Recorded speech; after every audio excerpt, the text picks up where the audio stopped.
इसलिए जो लेक्चर दे रहा हूँ you have to listen to the lecture, okay? Let's start और टॉपिक। स्क्रीन विजिबल है सबको?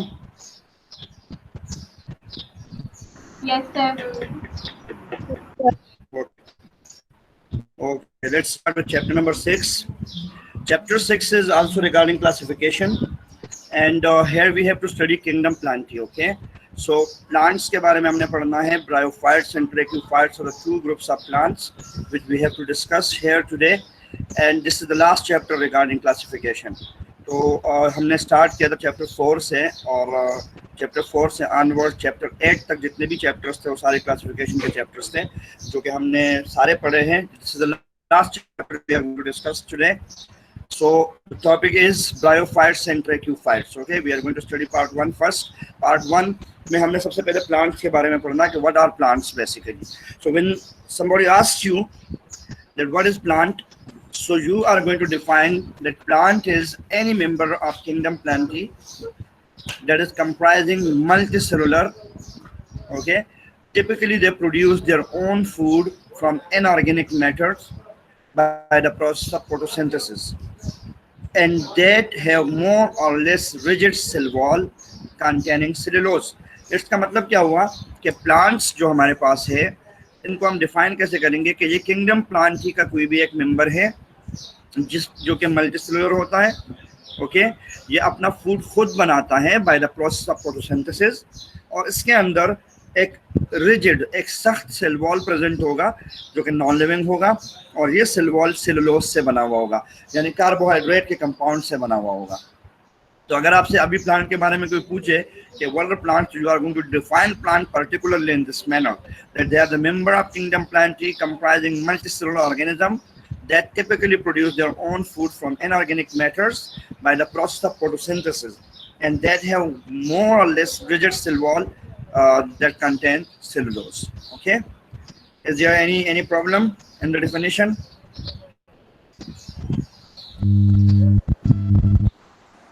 Sir, what are rigid cells? Rigid means sakht. Okay, rigid का मतलब है सख्त. और इसका जो सेल वॉल होता है प्लांट के अंदर, जो सेल होते हैं इनका सेल वॉल रिजिड होता है, सख्त होता है, और वो नॉन लिविंग स्ट्रक्चर से बना हुआ होता है. That is a non living structure.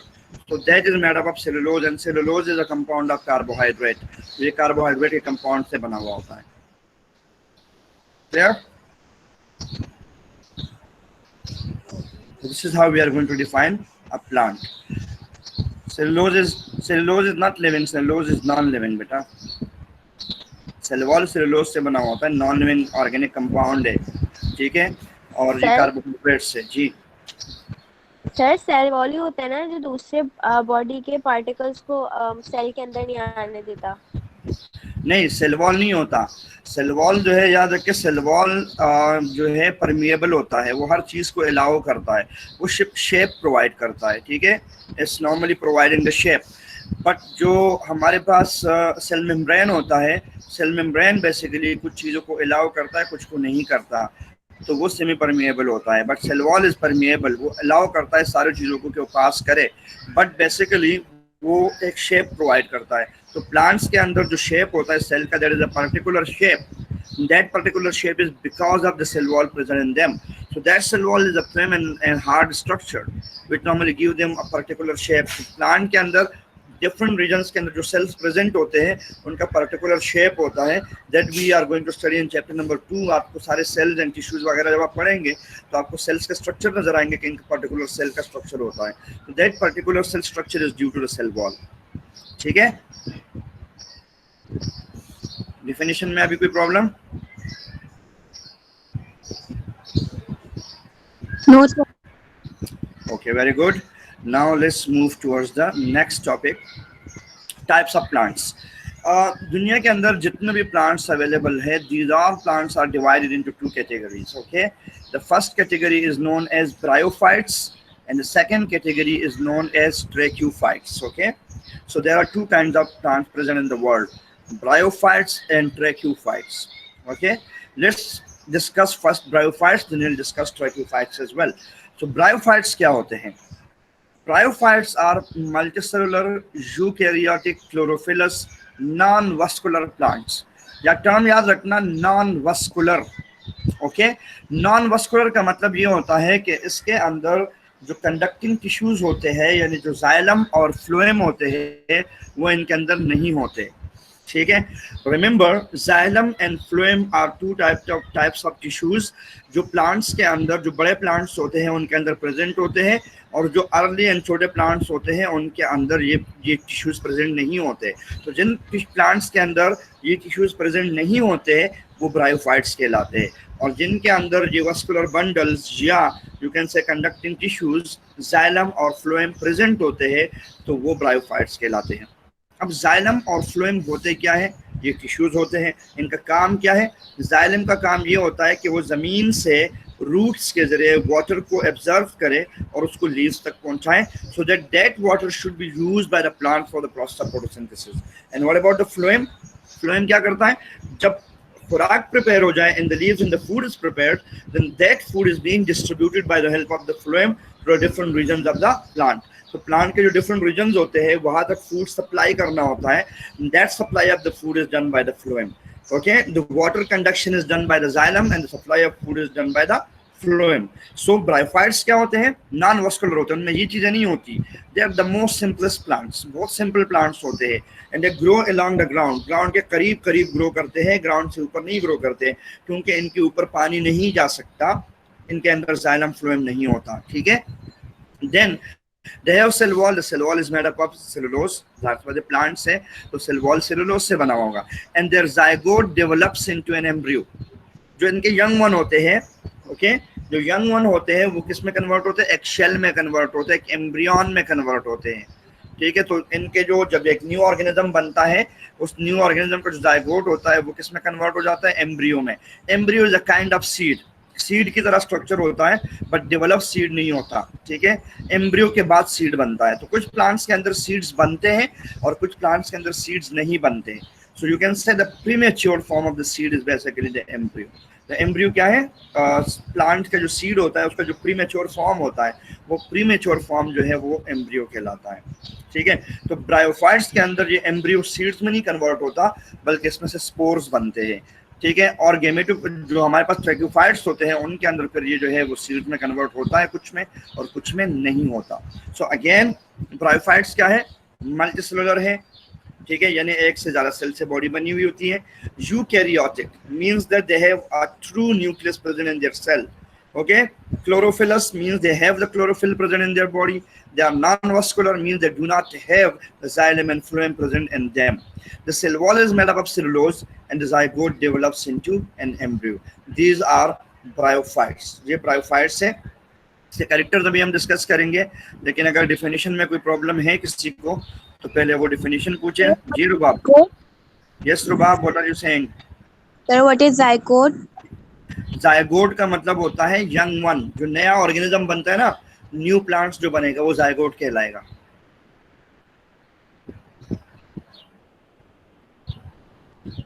Any other question?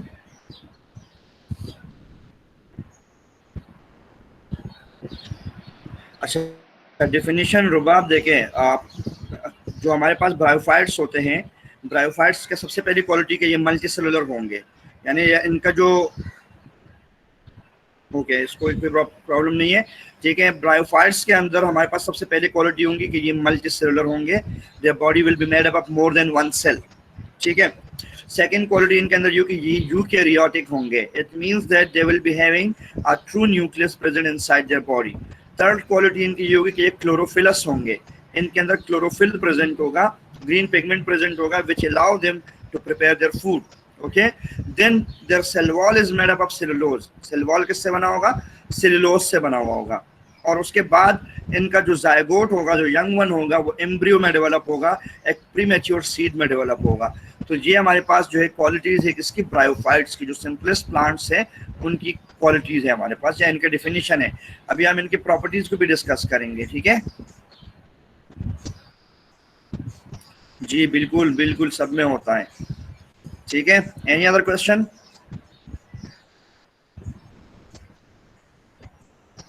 So now the bryophytes has been clear.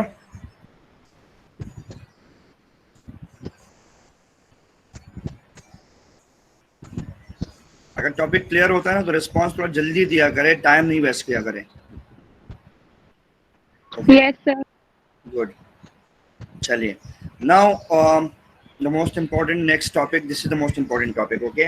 Characteristics of bryophytes. Minimum of 5 characters you have to keep in mind. 5 characters तो कम से कम आपको आने चाहिए, ठीक है इनके। लेकिन यहाँ पर बहुत सारे कैरेक्टर्स है तो आप इनमें से 5 कैरेक्टर बहुत आराम से अपने जहन में रख सकते हो। Characteristics of bryophytes. What are the characters of the plants which do not have xylem and phloem? जिनके अंदर xylem phloem नहीं होते हैं, वो प्लांट्स के कैरेक्टर्स क्या होते हैं? Number 1, they are the simplest group of plants, okay, which are poorly adapted to land. पहली बात तो इनके अंदर ये है कि ये जमीन पर रहने वाले सबसे सिंपलेस्ट प्लांट्स है, और ये प्योरली लैंड प्लांट्स नहीं होते, ये एम्फीबियस प्लांट होते हैं। Means poorly adapted to land का मतलब ये होता है कि अगर जमीन पे पानी नहीं है, ठीक है, तो ये प्लांट सरवाइव नहीं कर सकते। दे नीड वाटर, इनको पानी की जरूरत होती है। तो they normally grow at such places जहाँ पर नमी प्रेजेंट हो, जहाँ मॉइस्चर प्रेजेंट हो, in those places this plants are going to grow, ठीक है। तो ये हमारे पास हो गया कि they are poorly adapted to land, land पे ज्यादातर ये सर्वाइव नहीं कर सकते if there is no water available to them, okay. They can be found, habitat इनका क्या है, they can be found in damp and shady places, means they will be found in moisturized places, the place there are shades, so these plants are going to grow over there easily. जहाँ पर पानी हो, जहाँ shades हो, ये plants वहाँ पर ज्यादातर ग्रो करेंगे, ओके। They are amphibious. अब आपको पता है एम्फीबियस का पॉइंट क्या होता है? एम्फीबियस का मतलब होता है dual nature. Dual nature means that कि ये प्लांट्स जमीन पे रहते तो हैं, लेकिन जब इनको रिप्रोडक्शन करनी होती है तो रिप्रोडक्शन के लिए इनको वाटर की ज़रूरत होती है। विदाउट वाटर ये प्लांट रिप्रोड्यूस नहीं कर सकते। So for the reproduction they need water, इनको वाटर की ज़रूरत होती है, okay. They do not have true roots, stem and leaves. इनके स्टेम, लीव्स और रूट्स जो है वो ट्रू नहीं होते। ये बहुत सिंपलेस्ट प्लांट्स होते हैं, तो इनके अंदर आपको ब्रॉड लीव्स नज़र नहीं आएंगे, इनके अंदर डीप रूट्स नजर नहीं आएंगे, इनके अंदर एक मैच्योर स्टेम आपको नजर नहीं आएगा। These all things are basically false, okay? They are stem like structure, they are roots like structure, they have leaves like structure, लेकिन वो true leaves नहीं होते, वो true stem नहीं होते, और वो true roots नहीं होते, okay? They do not have vascular bundles that we were discussing them, कि इनके अंदर कंडक्टिंग टिश्यूज या वस्कुलर बंडल्स नहीं होते, मतलब इनमें जाइलम और फ्लोएम एब्सेंट होता है, okay. So these plants do not have the vascular bundles present in them, they do not have the conducting tissues present in them, okay। और इनको हम जाइलम और फ्लोएम भी कहते हैं इन टिश्यूज को। तो ये इनके अंदर एब्सेंट होते हैं, वो नहीं होते।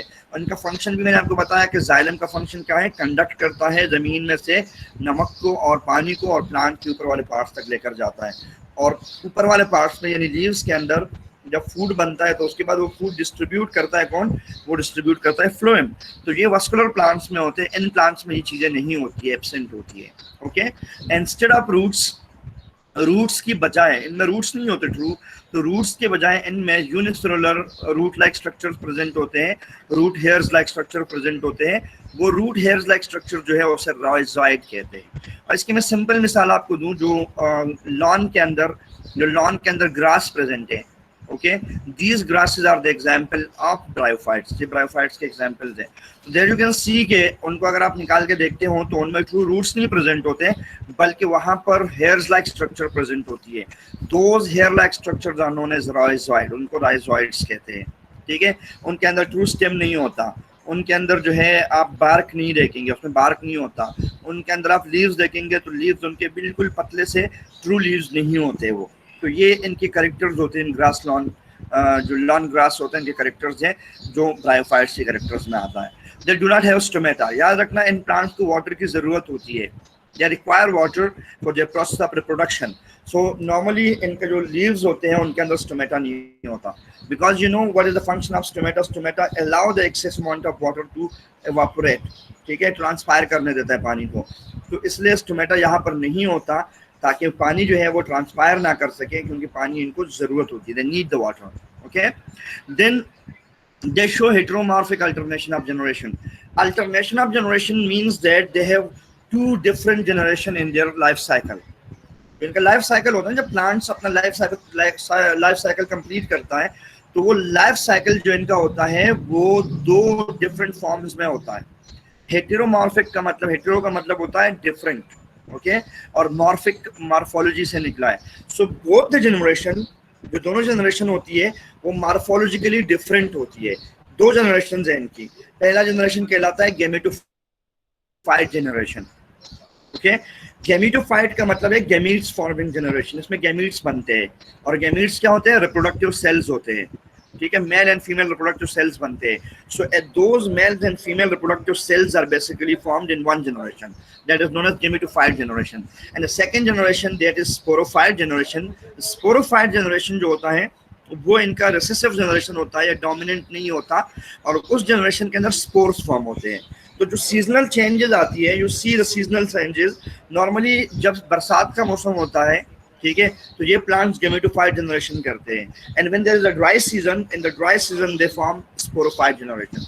सो in a year they are going to complete their cycle of generation, अपने साइकिल ऑफ जनरेशन को ये कंप्लीट करते हैं, okay.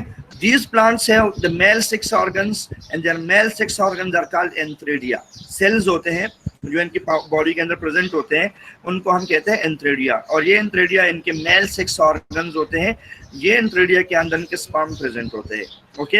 And the female sex organs are archegonia. Archegonia के अंदर एग्स प्रेजेंट होती है। तो जब भी फर्टिलाइजेशन होती है या न्यू जनरेशन बनता है, तो जो हमारे पास मेल रिप्रोडक्टिव सेल्स होते हैं, या जो मेल गैमीट होते हैं, वो ट्रांसफर करते हैं इनटू द फीमेल गैमीट। यानी एंथ्रेडिया के अंदर जो स्पर्म सेल प्रेजेंट होते हैं, वो स्पर्म सेल ट्रांसफर करते हैं अर्चिगोनिया के अंदर जो एग सेल प्रेजेंट होते हैं वहां पर। And then inside the अर्चिगोनिया, archegonia के अंदर इनका रिप्रोडक्शन का प्रोसेस जो है वो होता है, ठीक है। तो इनके जो यंग वन बनते हैं वो क्या बनते हैं? वो अर्चिगोनिया में बनते हैं। उसके बाद जायगोट बनता है, फिर एम्ब्रियो बनता है, और वो जायगोट के बाद एम्ब्रियो जब बनता है तो एम्ब्रियो दोबारा से डेवलप करता है इनटू अ न्यू प्लांट। तो these are some of the characteristics of bryophytes, okay. Again इनके कैरेक्टर को देखो। सबसे पहला कैरेक्टर क्या है कि they are simplest group of plants. Number 2, they are poorly adapted to land. पानी में रह सकते हैं, जमीन पर पुअरली एडेप्टेड होते हैं। They can be found in damp and shady places, okay, that is their habitat, okay. Then they are amphibious. Amphibious mean they need water for their reproduction. Reproduction के लिए इनको पानी की जरूरत होती है। जो सेक्सुअल रिप्रोडक्शन होता है स्पेशली, उनके लिए इनके अंदर पानी की नीड होती है, उसके बगैर रिप्रोडक्शन नहीं हो सकती। They do not have through roots, stem and leaves. Stem, roots and leaves true नहीं होते। Similarly, they do not have vascular bundles in them as well. इनके अंदर vascular bundles भी नहीं होते हैं, ठीक है। रूट्स की बजाय, instead of roots they have a unicellular root hair like structures, and those root hair like structure are known as rhizoid. उनको हम क्या कहते हैं? rhizoids कहते हैं, okay. They do not have stomata. Stomata इनके अंदर एब्सेंट होता है, वो इनमें नहीं होता। They show heteromorphic alternation of generation, यानी लाइफ साइकिल दो डिफरेंट जनरेशंस में कंप्लीट होता है। पहला जनरेशन जो है वो डोमिनेंट जनरेशन होता है, उसे गैमेटोफाइट जनरेशन कहते हैं। वो नॉर्मली उस सीजन में होता है जहाँ पर पानी ज़्यादा होता है, बारिशें ज़्यादा होती है, तो गैमीट्स बनते हैं, रिप्रोडक्टिव सेल्स बनते हैं। और दूसरा जनरेशन जो इनका होता है वो स्पोरोफाइट जनरेशन होता है। स्पोरोफाइट जनरेशन के अंदर स्पोर्स फॉर्मेशन होती है, यानी वहाँ पर स्पोर्स बनते हैं, और फिर वो स्पोर्स दोबारा से गैमीट्स में कन्वर्ट होते हैं, और उसके बाद दोबारा से उसमें से जो है न्यू प्लांट ग्रो करता है। इनके मेल सेक्स ऑर्गन एंथ्रीडिया कहलाते हैं, और इनके फीमेल सेक्स ऑर्गन्स जो होते हैं वो अर्चिगोनिया कहलाते हैं। सो आई होप कि अब आपको इन इतने सारे कैरेक्टर्स हैं, इसमें से कोई भी 5 कैरेक्टर्स, स्पेशली ऐसे कैरेक्टर जो कि थोड़े से अच्छे कैरेक्टर्स हो, ठीक है। ऐसा नहीं कि they are poorly adopted to land, आपने इसमें से एक पॉइंट बना सकते हो, इन दोनों में से एक पॉइंट बना सकते हो। There are simplest group of plants that are poorly adopted to land is a single plant. Then आप इसके हैबिटेट बताएं, देन इनके रिप्रोडक्शन के बारे में बताएं, इनके स्ट्रक्चर के बारे में बताएं कि ये रूट्स होते हैं, स्टेम होते हैं, लीव्स वगैरह ट्रू नहीं होते हैं। देन मस्कुलर बंडल्स के बारे में आप बताएं इनका, ठीक है। स्टोमेटा के बारे में बताएं, आपको इनके रूट्स के बारे में बताएं इनके, ठीक है, इनके जनरेशंस के बारे में बताएं। तो कोई भी 5 कैरेक्टर आप इसमें से अपने जहन में याद रख सकते हो, जो कि आपने याद रखने हैं, ठीक है। अब आ जाए, अगर किसी का कोई क्वेश्चन है तो अब अपना क्वेश्चन आप कर सकते हैं 1 by 1।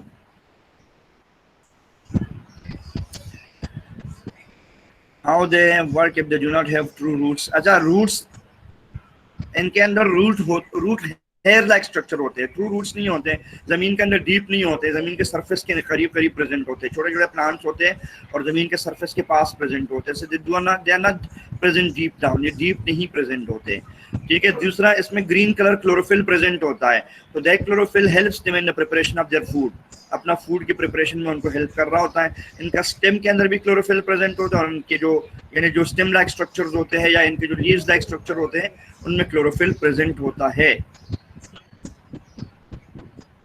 हाउ डू दे, अगर वाटर नहीं होगा तो ये फोटोसिंथेसिस नहीं करते। आप जो लॉन के अंदर जो ग्रासेस लगी हुई होती है, आप सर्दियों में देखते हो ना, ड्राई हो जाती है।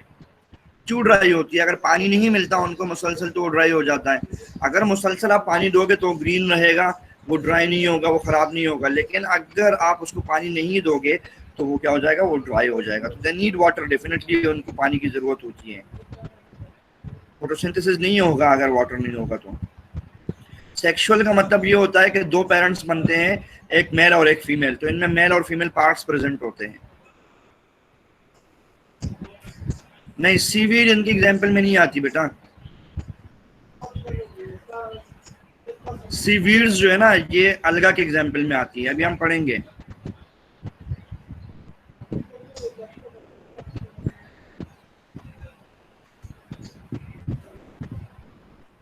अच्छा, इनके अंदर जाइलम फ्लोएम नहीं होते। इस जाइलम और फ्लोएम इन प्लांट्स में काम आता है जो जमीन से ऊपर ग्रो करें। अब इनके अंदर क्या होता है कि ये जमीन के बिल्कुल साथ लगे हुए होते हैं, ठीक है, जमीन से ऊपर ग्रो नहीं करते, तो जमीन के साथ लगे हुए होते हैं, तो इनको कंडक्ट करने की जरूरत नहीं होती है। इनके जो रूट हेयर्स होते हैं, जो जमीन के करीब करीब पानी प्रेजेंट होता है, वो उनको जज़ब कर लेता है। ये डीप पानी जज़ब नहीं कर सकते हैं, इनके अंदर रूट्स जो है वो तो ट्रू होते नहीं है, तो डीप पानी को तो ये जज़ब नहीं कर सकते। They can not do the honour to absorb the deep water. Okay, और हर हिस्सा, इनका कंप्लीट हिस्सा जो होता है नॉर्मली ग्रीन होता है, तो हर जगह में फूड बन रहा होता है, इनका ट्रेवलिंग की जरूरत नहीं होती इनमें। ये ट्रू रूट्स नहीं होते। लॉन के अंदर जो प्रेजेंट होते हैं इनमें ट्रू रूट्स नहीं होते। ये हेटेरो का मतलब होता है, हेटेरो का मतलब होता है रामूज। Hetero mean different and morphic mean morphology. So structure यानी जो जनरेशन होती है ना, उनके स्ट्रक्चर डिफरेंट होते हैं, मॉर्फोलॉजी डिफरेंट होती है। रूट हेयर सेल प्रेजेंट होते हैं, रूट हेयर लाइक स्ट्रक्चर होते हैं, उन्हें राइजॉइड कहते हैं, तो राइजॉइड प्रेजेंट होते हैं इनके अंदर, ठीक है। अब अगर आम पौधों, आम प्लांट्स की तरह ज्यादा सनलाइट की जरूरत होती है या कम? इनको किस चीज की जरूरत होती है? आम पौधों की तरह ज्यादा या कम सनलाइट की जरूरत होती है? ये तो इनको सनलाइट की जरूरत बहुत कम होती है। उसकी वजह है कि शेडी एंड डम्प प्लेसेस में ग्रो करते हैं, इन्हें मैक्सिमम वाटर की जरूरत होती है। अगर पानी इनको अवेलेबल होगा तो लाइट थोड़ी सी भी मिलेगी या फिर फोटोसिंथेसिस का प्रोसेस सॉरी ये अपना फोटोसिंथेसिस का प्रोसेस कैरी ऑन कर लेंगे। लेकिन अगर पानी नहीं है तो लाइट होती रहे, लाइट से कोई फर्क नहीं पड़ेगा इनको।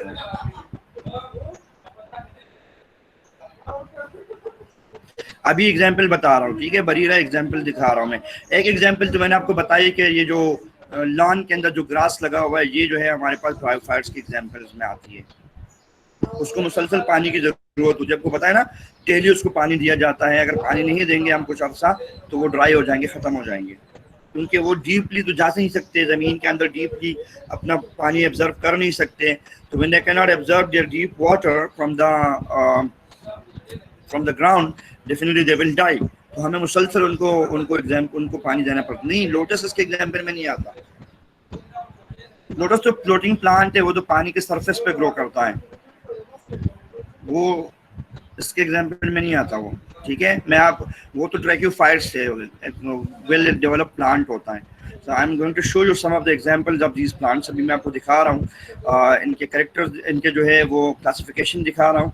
क्लासिफिकेशन से आपको आइडिया हो जाएगा कि इन प्लांट्स के अंदर कौन कौन से एग्जाम्पल्स हमारे पास आती है। Let's see some of the classification of bryophytes, ठीक है। ब्रायोफाइट के क्लासिफिकेशन को जरा देख लो, ये फिर वाइंड अप करते हैं इस टॉपिक को। आज इतना काफ़ी है हमारे लिए, लास्ट टॉपिक है, ठीक है। Classification of bryophytes. देखिए, ब्रायोफाइट्स की 3 क्लासिफिकेशन है, 3 ग्रुप्स हैं इनकी। Okay, these plants are classified into 3 groups. Number 1 is Hepataceae. Hepatic से निकला है, हेपेटिक कहते हैं लीवर को, कॉमनली इन प्लांट्स को हम लीवर वॉर्ट कहते हैं। ठीक है, आप इंटरनेट पे जाइएगा, अभी लीवर वॉर्ट्स लिख दीजिएगा एंड आपके पास जो है प्लांट्स आ जाएंगे। That are the examples of liverworts. Liverworts के एग्जांपल हमारे पास मार्केंशिया है, या आप मार्केंशिया लिखिएगा नेट पे, आपको अभी मार्केंशिया के बारे में पता चल जाएगा कि मार्केंशिया किस टाइप का प्लांट होता है, कहाँ कहाँ ग्रो करता है। ठीक है, तो द फर्स्ट ग्रुप इज हेपेटेसी और लीवर वॉर्ट्स, जिसे हम मार्केंशिया कहते हैं। ये बहुत ज़्यादा कॉमन प्लांट नहीं है, हर जगह में ये प्लांट्स आपको नहीं अवेलेबल है। ठीक है, ये सिर्फ shady dump and moisturised places के अंदर प्रेजेंट होते हैं। ठीक है, सेकंड ग्रुप इसका है मस्काई। इसको कैसे प्रोनाउंस करेंगे हम? मस्काई। ठीक है, MUSCI, मस्काई। और इसको कॉमनली हम कहते हैं मॉसिस। मॉसिस जो है ये प्लांट्स है जो कि लॉन में हमारे प्रेजेंट होते हैं, इन्हें मॉसिस कहा जाता है। ठीक है, ये मॉसिस है। Funaria is the example of mosses, ये मॉसिस के एग्जांपल है। तो जो लॉन के अंदर प्लांट्स प्रेजेंट होते हैं, ये जो हमारे ग्रास प्रेजेंट है लॉन के अंदर, ये जो ग्रास है ये क्या है? ये फनेरिया है, ये मॉसिस है, मस्काई ग्रुप में आते हैं। ये कॉमन है, थोड़े से हमारे पास बहुत सारी जगहों में हमें नज़र आ सकते हैं और हम इन्हें ग्रो करते हैं। ठीक है, इनको पानी देते हैं ताकि ये ग्रो कर सके। तीसरे एंड द लास्ट ग्रुप जो है वो है एंथिसोरोटी। एंथिसोरोटी जो है ये हॉर्न वॉर्ट्स कहलाते हैं। हॉर्न वॉर्ट्स का मतलब कि इनके अंदर कांटों की तरह स्ट्रक्चर्स होते हैं, हॉर्न्स होते हैं इनके अंदर। ठीक है, और इसके एग्जांपल में एंथिसोरस आता है। तो आप अभी जो है जब क्लास खत्म हो जाए तो सबसे पहले बजाय इससे कि जाके सो जाओ, यू डू व्हाट, आप इन तीनों को सर्च कर लेना। मार्केंशिया को सर्च कर लेना, फनेरिया को सर्च कर लेना और एंथिसोरस को सर्च कर लेना, ताकि आपको इन प्लांट्स के अंदर डिफरेंस समझ आए और आपको ये पता चले कि ये प्लांट्स कैसे होते हैं और कहाँ अवेलेबल होते हैं। आपने ये सारे प्लांट्स नहीं देखे होंगे, डेफिनेटली ये प्लांट बहुत कॉमन नहीं होते। ठीक है, आपने इसमें क्या देखा है? आपने लॉन के प्लांट्स देखे जो ग्रास लॉन के अंदर ग्रो करता है, that you have seen, but उसके अलावा आपने बाकी नहीं देखे हैं। तो for that reason you are suppose to go to internet and you are going to search them out. इनके बारे में आप सर्च करें कि मार्केंशिया है, फनेरिया है, एंथिसोरस है, ये किस टाइप के प्लांट्स हैं, so you get the idea about them as well. ठीक है, आपको इनका आइडिया हो जाए। ये जो यहाँ दिया हुआ है ये प्लांट, ये जो प्लांट आपको दिया हुआ है, आप इसके रूट्स को देखें, इसके अंदर रूट्स नहीं है, रूट हेयर्स है, राइजोइड्स है इनके अंदर। अब ये देखिए, ये थैलस होता है इनके अंदर, इनका स्टेम नहीं होता, ये छोटा सा थैलस प्रेजेंट होता है। ठीक है, इनको हम थैलस कहते हैं। ठीक है, फिर ये इसका मेल सेक्स ऑर्गन है, ये इसका जो है यहाँ पर इसका फीमेल सेक्स ऑर्गन होता है। ठीक है, तो यहाँ से जो मेल सेक्स ऑर्गन के अंदर जो एंथ्रेडिया होता है, एंथ्रेडिया जो है यहाँ से पानी के जरिए जो है ये अपने स्पर्म्स को ट्रांसफर करता है टू दिस प्लेस, यानी यहाँ पर अर्चिगोनिया में ट्रांसफर करता है। And then here in the archegonia, यहाँ पर जो है इनका रिप्रोडक्शन का प्रोसेस होता है। ठीक है, ये जो कैप्सूल है, ये कैप्सूल उस वक्त बनता है जब अनफेवरेबल कंडीशन हो, इसके अंदर ये स्पोर्स प्रेजेंट होते हैं। तो जब पानी नहीं मिल रहा हो, न्यूट्रिशन नहीं मिल रहा हो, तो फिर ये स्पोर्स बनाते हैं, इस टाइप के स्पोर्स बनाते हैं। ये स्पोर्स ज़मीन पे गिरते हैं, इसमें से गैमेटोफाइट्स बनते हैं, गैमीट्स बनते हैं और फिर उसमें से दोबारा न्यू प्लांट्स ग्रो करते हैं। तो ये 3 हमारे पास ग्रुप्स हो गए, hepaticae, liverworts, musci, mosses और anthocerotae, hornworts. Marchantia, Funaria and Anthoceros are the examples of bryophytes. सारे के सारे प्लांट्स आपके लिए डेफिनेटली न्यू है, मैं बार बार कह रहा हूँ कि ये प्लांट्स आपके लिए न्यू है। तो go to the internet and search them out, कि इनके आपको पता चले कि ये किस किस्म के प्लांट्स जो है वो होते हैं। ठीक है, अब अगर कोई क्वेश्चन है तो आप कर लें, क्वेश्चन नहीं है तो फिर हम इसको यहाँ पर वाइंड अप कर ले, खत्म कर लेते हैं। Sir, please pronounce your first name. हेपेटेसी।